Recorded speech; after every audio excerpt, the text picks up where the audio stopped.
You definitely heard that Drake song in 2018, the one that topped the Billboard Hot 100 and took over the internet. Are you riding? It was part of his 5th studio album, Scorpion, and it sparked the viral In My Feelings challenge. But beyond Drake's verses, the track featured 2 voices that many listeners didn't immediately recognize: JT and Young Miami. After that collaboration, the world fully met City Girls, a bold, unapologetic hip-hop duo from Miami. And yet, their last album in 2023 underperformed commercially, and since then, we haven't really heard new music from them as a duo. So what happened to the pair who once dominated with explicit lyrics, high-energy anthems, and undeniable Miami flavor? JT and Young Miami grew up in Opa-locka and Liberty City, often described as 2 of the roughest neighborhoods in Miami. Their upbringing shaped both their personalities and their music. By 17, they were performing in strip clubs, nightclubs, and at street parties. That gritty nightlife-driven environment influenced their stage presence and their bold lyrical style. They chose the name City Girls to represent where they came from. In 2017, they released their debut track,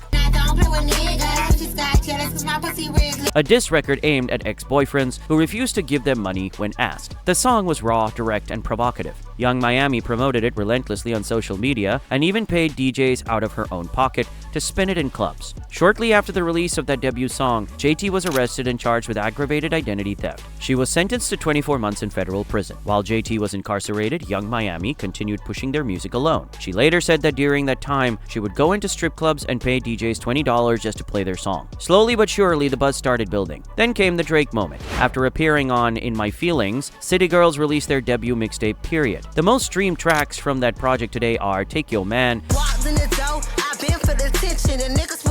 and Where the Bag At.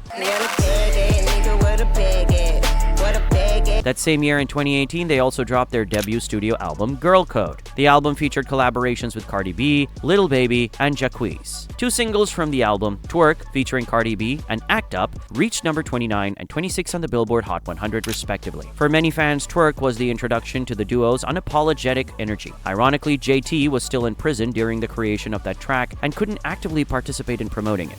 In 2020, they released their 2nd album, City on Lock. Interestingly, the album leaked online before its official release. Despite that setback, it featured a strong lineup of collaborations, including Yo Gotti, Doja Cat, Lil Durk, and Lil Baby. The track, Pussy Talk, featuring Doja Cat, became the most streamed song from the project. Pussy Talk, Birkin, Gucci, Chanel. What is Pussy Talk, Lou? Throughout the album's 15 tracks, JT and Young Miami delivered their signature club-ready bangers while also acknowledging some of the hardships they had faced, from incarceration to public scrutiny. Then came 2023, and also their album, Raw. By that point, tensions between the two were becoming more visible. During the tour, reports suggested they traveled separately, had separate dressing rooms, and interacted mainly on stage. The chemistry that once felt effortless now seemed strained. The album included the track Flashy, recorded with Kim Petras,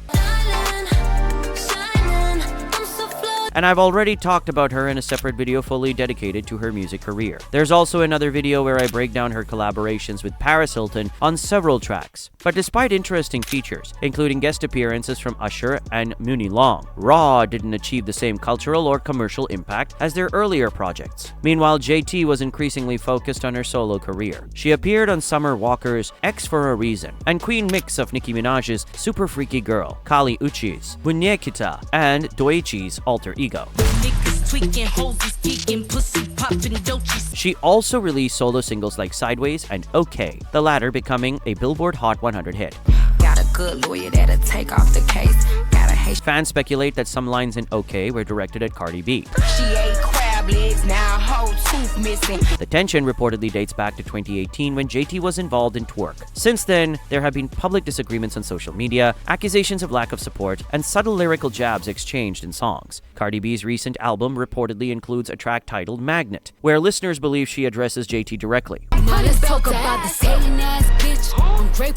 As for Young Miami, she also shifted towards solo work. Although slightly later than JT, she has released several singles, with her most recent track, Tea Time, dropping in 2026. Bump, act up, gotta put them in their place. Hop, got that white. Despite their individual efforts, City Girls as a duo had something uniquely powerful. They were bold enough to rap openly about sex, money, and independence in a male-dominated hip-hop industry, and they demanded the best for themselves without apology. Their confidence, humor, and Miami swagger created a lane that felt distinctively theirs. Whether City Girls reunite for another era remains uncertain, and if you want to continue exploring Miami's hip-hop legacy, I have another story for you about Pitbull, also known as Mr. 305. In this video, at this link, I talk about how growing up in a tough Miami neighborhood shaped his personality and ultimately built his global music career.